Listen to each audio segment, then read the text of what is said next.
Hola, hola. Today we're going to read about Camille and the Sunflowers, a story about the artist Vincent van Gogh. So here's Camille, here's Vincent van Gogh, and if you've been in my art room, you might recognize this picture. I have it hanging on the wall. It's yellow, just like Vincent van Gogh's favorite color. Where Camille lived, the sunflowers grew so high they looked like real suns, a whole field of burning yellow suns. Have you ever seen sunflowers? They can get really tall.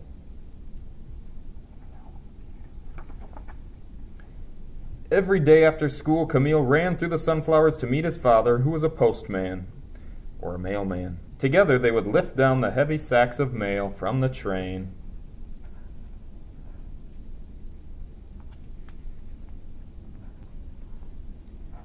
One day, a strange man arrived in Camille's town. He had a straw hat, a yellow beard, and quick brown eyes. "I am Vincent the painter," he said, smiling at Camille. Vincent came to live in the yellow house at the end of Camille's street. He had no money and no friends. But he lived in a yellow house, and that was his favorite color. "Let's try to help him," said Camille's father. So they loaded the cart with pots and pans and furniture for the yellow house. That was nice of him. It's always nice to lend a helping hand when possible. Camille picked a huge bunch of sunflowers for the painter and put them in a big brown pot. Vincent was very pleased to have two good friends.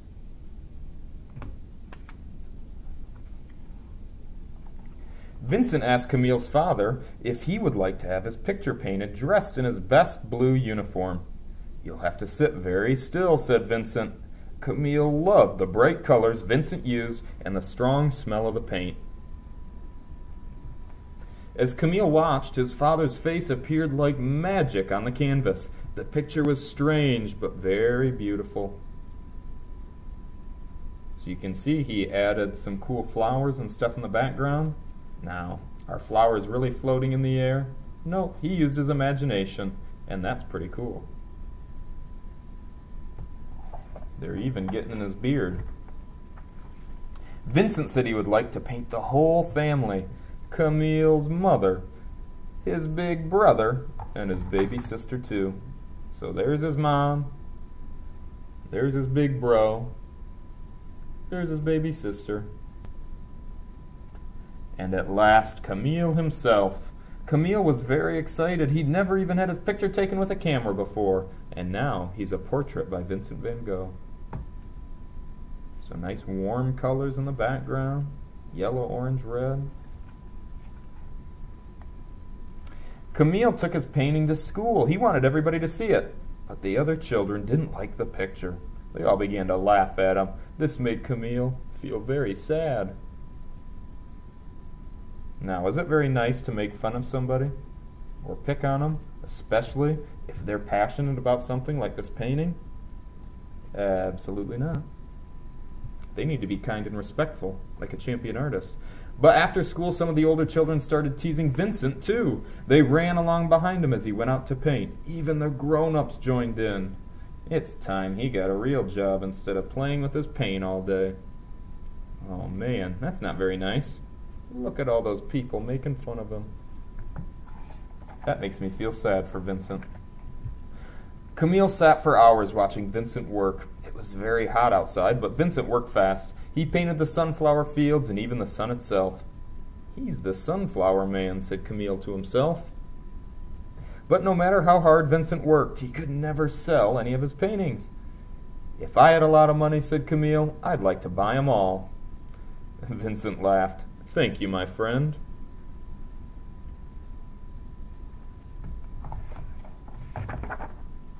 One afternoon, as Camille and Vincent were coming back from the field, some of the kids from Camille's school were waiting for him. They shouted at Vincent and even threw stones at him. Ay, ay, ay. Camille wanted him to stop, but what could he do? He was just a small boy, so he ran home in tears. Yikes. I hope those kids learn their lesson. That's not nice at all. "Listen, Camille," said his father, "people often laugh at things that are different. but I've got a feeling that one day they'll learn to love Vincent and his paintings. So never make fun of somebody who's different. They're unique and special, just like you. That night, Camille had a strange dream. He saw Vincent standing in the moonlight high above the town. In fact, Vincent had stuck candles on his hat so he could see during the night. The sunflower man was painting the stars. A starry, starry night.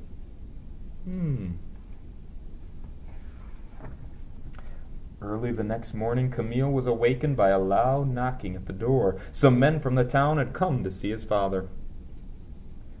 "Listen, postman," they said, "we want you to give this letter to your friend Vincent. It says he must pack up his paints and leave our town." Camille slipped out through the back door. He ran down the street to the yellow house.